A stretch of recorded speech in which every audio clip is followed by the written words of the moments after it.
Hi guys, Lisa here from Transforming Minds with Lisa. On our last episode, we looked at neglect of the elderly. If you thought that neglect was an issue, listen up as we look at the physical abuse that the seniors of our land are facing.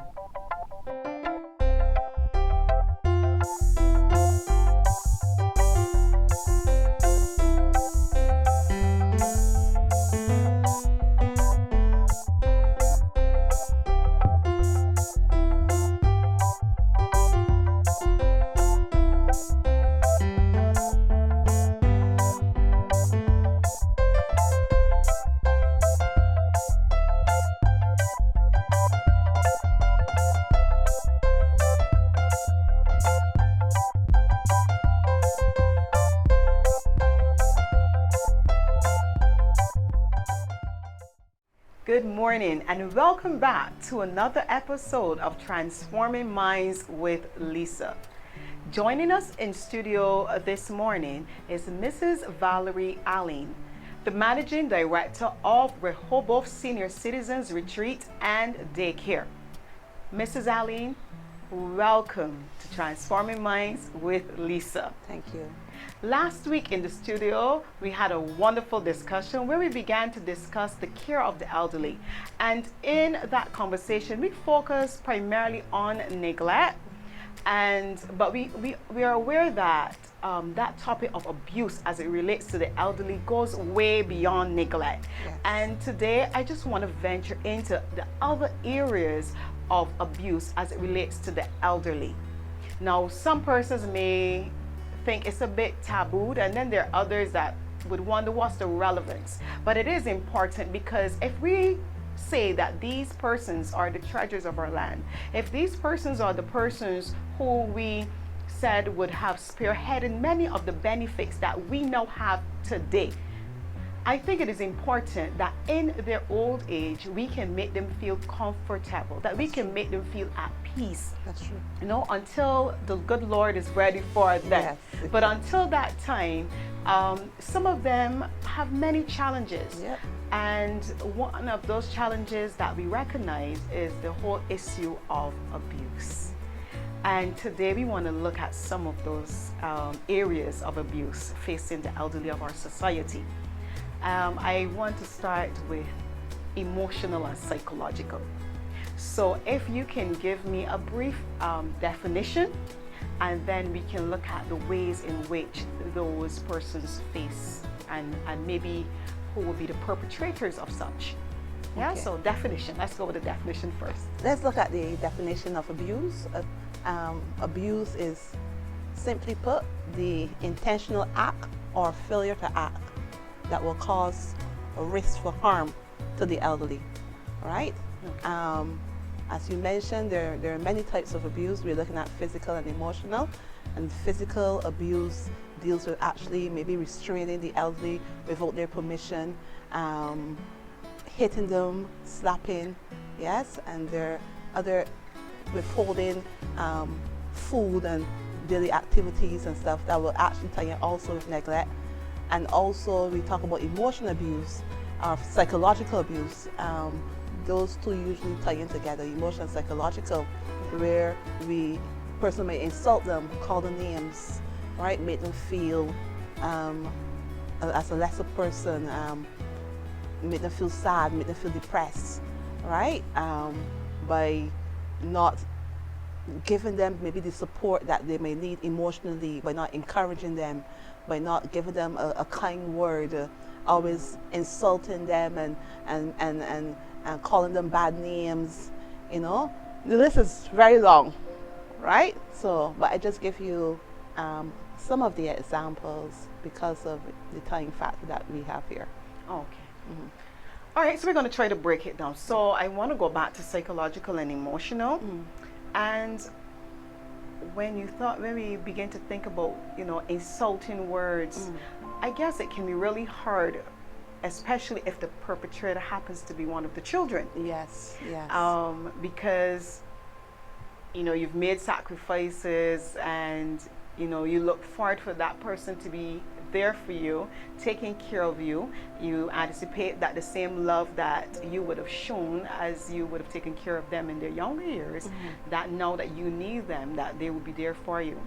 So I can only imagine how devastating one would feel if that person who you thought that you can solely rely upon is now the person now hurling some insults at you and belittling words.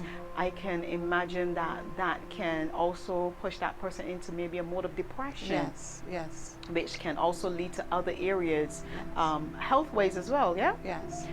Okay. So what about the physical aspect? Because just now I realized you started to mention about physical abuse, and you started to talk about the hitting and the slapping and so forth. And I remember some time ago I saw a video. I must confess that thing hurts me. It brought tears to my eyes. I was struggling with my emotions because at one point in time I was angry too. I ain't gonna lie. I remember being very annoyed, thinking, what if this person was related to me? And you know, and yeah, I just had a moment there. And I've seen in the past where persons tie tie the elderly in efforts to restrain. Could you please explain to me and my viewers why this would be necessary, and is there a particular way then that it should be done? Because sometimes it looks very painful and uncomfortable. So could you please share a little bit more, why are they restrained in the manner that they are, hands and feet tied and all of that?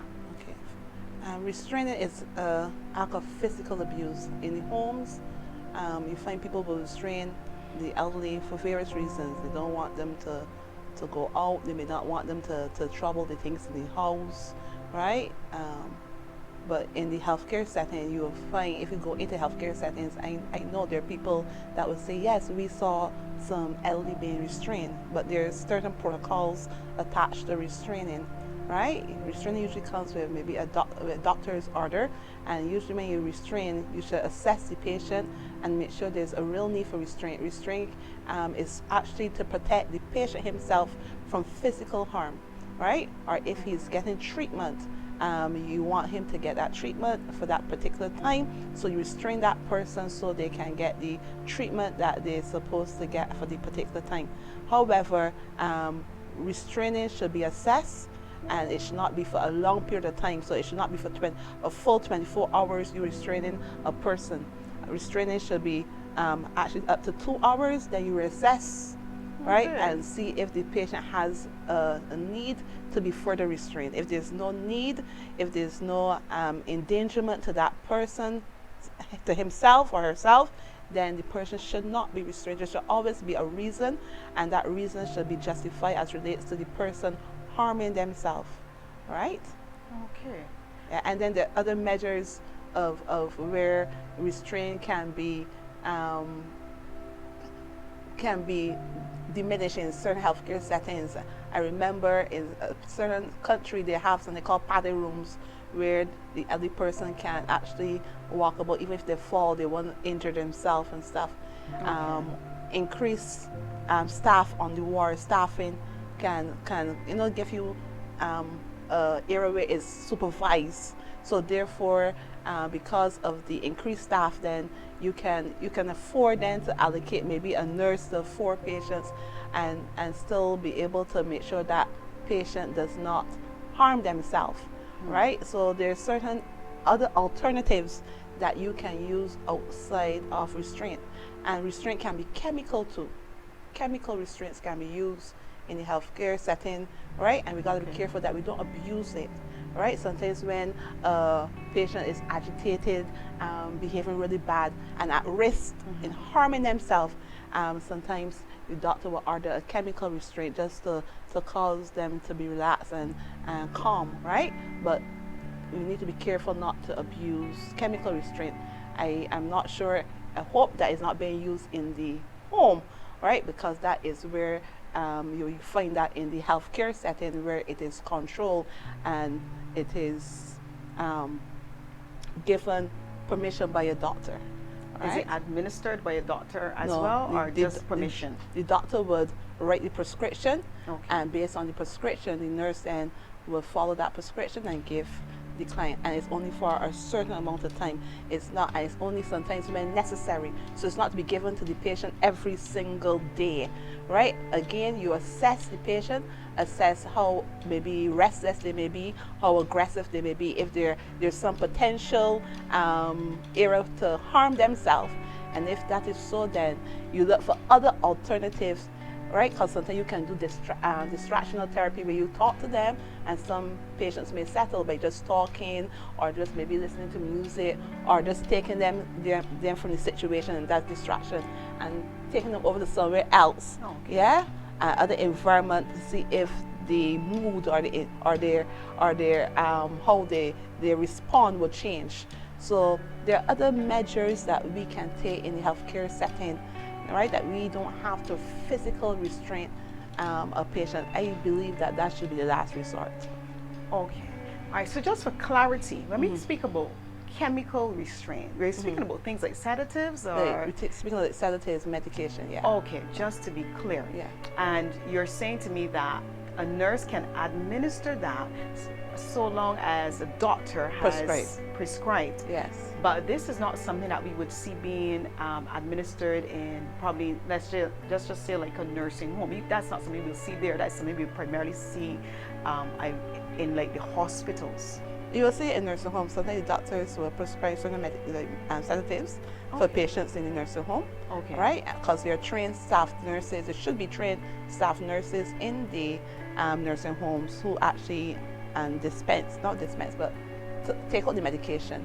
Right? Give the patient the medication because they're the ones that is qualified to take the medication out and read the prescription and give it to the client. Right? So sometimes you'll find it in the nursing home based on the assessment of the doctor and the need for the patient to have that medication, right? Not all clients will merit sedatives, right? The doctor will decide if this is beneficial for the client. And again, as I said, it will only be for a specific time. It will not be something that is forever, right? Because in the healthcare setting, there should be always continual assessment. Are there elderly persons living in your home? Loved one, relative, even someone from your community? Have you ever wondered how you can help them? Are you doing enough? Can you do more? This is your opportunity. You can play even a small role by sharing this video as we look at the care of the elderly, the types of abuse that they face, right here on Transforming Minds with Lisa. And you said about the physical restraint, a maximum of 2 hours on average. Very interesting. 2 hours. 2 hours. 2 hours. And after 2 hours, there must always be an assessment, right? And most of the time, sometimes the patient have settled and might not merit to be restrained any further. So therefore, they should not be restrained. If we do that, that is some form of abuse. Okay. So when we see the patients restricted for more than 2 hours, I think then that we as probably family members or even concerned citizens have the right to inquire. But the thing is, you don't know. You know, come to visit a patient for a certain amount of time. But I said family members, so I obviously I'm channeling the conversation in a particular direction because of an informed position. Okay. So I am wondering, after 2 hours, do I have the right to ask a question? Why after 2 hours? Because I can begin to believe then that you may be abusing my family member. Okay. But should you discuss it with me? Yes. But the thing is, before that happened, the nurse should say to you, well, you will find that Mistress Smith, she's restrained, all right? The doctor, he recommended her to be restrained for a certain amount of time because of she was restless, agitated, and she was at risk in committing harm to herself, right? So when care is decided on, the family should always be involved, so that when the family come, there will be no surprises. It will not be something that shocked them. Right? Key word there. Yeah. Should be informed. Yeah, should be informed. Should be informed. Yeah. But I guess the reality of the situations that we are presented with, oftentimes you show up at the institution, whichever one it may be, and you see that family member restrained, Yes. and no one says anything. And I dare to say that sometimes when you go to inquire, the attitude that you get coming back isn't so pleasant. So I want persons to know that it's within your right then that you can go and inquire. Don't mind if you get a little attitude. You still operate within your rights. But a lot of persons don't do that. And you know why? They're often afraid of being victimized. They don't want their loved one ill-treated after they have left. So oftentimes they don't push it, you know, they just leave it alone. And I guess I could kind of understand both sides. And I mean, it may be a case where it may be short of staff, because I remember last week's interview, we look at the ratio, the patient ratio aspect sometimes, and we know that the staff sometimes have a whole lot going on. And it may be a case where I didn't even realize that the 2 hours had passed because I was busy in cubicle 3 dealing with another patient which demanded that time. So I guess it needs to be weighed and be fair in doing so. Yes, because you still have to, even though you see something that looks wrong or looks off with your family or relative, there's always a way you approach things. Sometimes if you come to the nurse or whoever combative, you find sometimes there's certain people that are able to handle that type of attitude, but then there are others now that might use the same combative attitude, and then you make the situation worse, and at the end of the day then the relative, the elderly, then is at the bad end of the stick. So it is the relative, it is the nurses and other persons on the healthcare team working together, and also the elderly person, because they're elderly persons that are able to make decisions for themselves, right? And sometimes we tend to forget them, push them in the corner, and they don't have a say in their healthcare, in their needs, right? And to me, that too is some form of abuse, because leaving them out of the decision-making process where they are still cognitive enough to help make the decisions. Yes, because I believe that they should have say. They should have a say.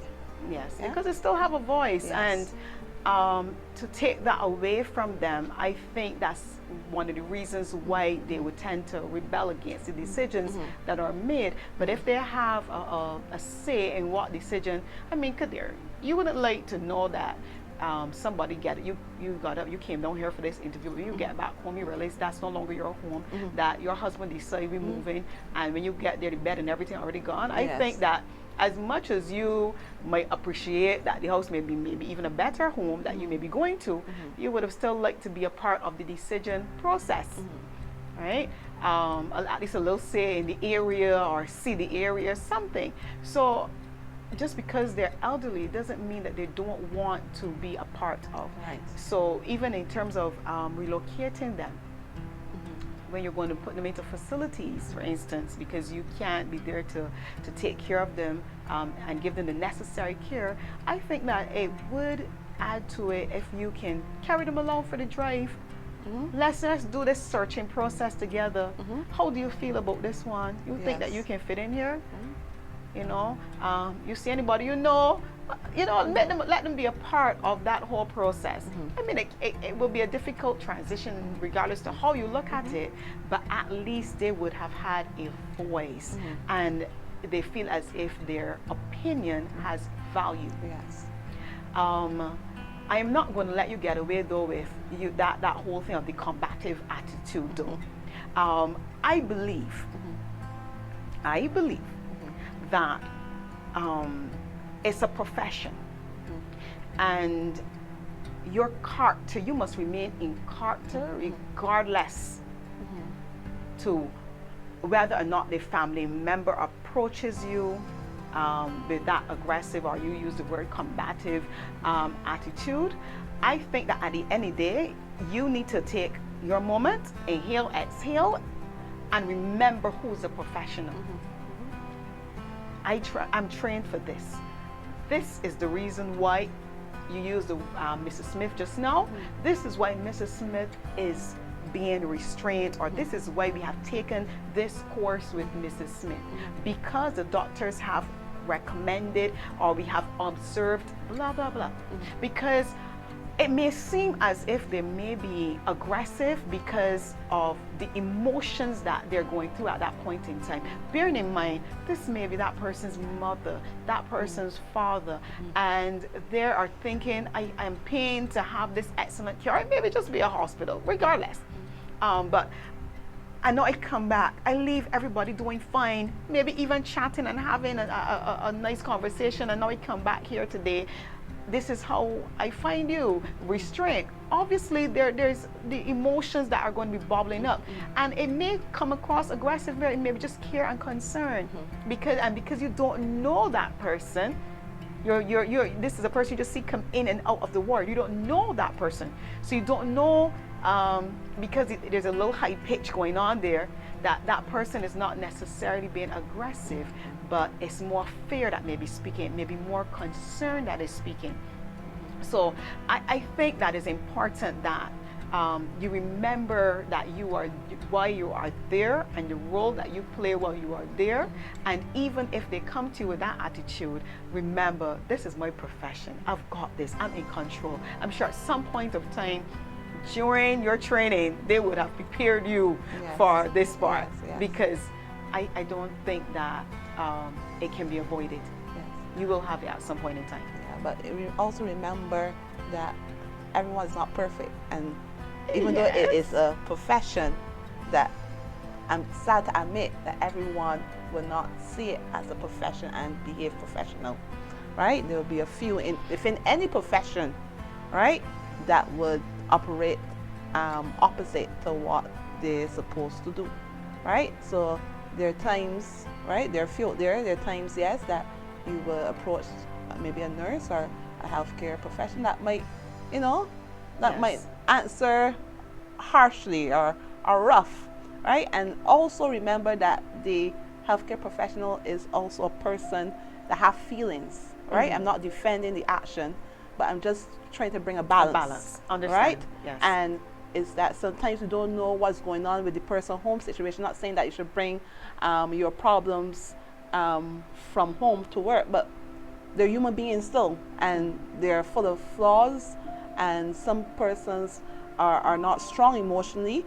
Remember, some are immature, may have now started in the field, right, and now have to gain experience in dealing with people, because in dealing with people, it's not something that's learned at school. You learn maybe the basic stuff, like what's called interpersonal relationship, communication, but then in actually dealing with that person is when you now develop experience in communicating with different types of people, right? So to me, all of that is a learning experience, but not giving the excuse for being unprofessional or responding to a question, a genuine question, harshly.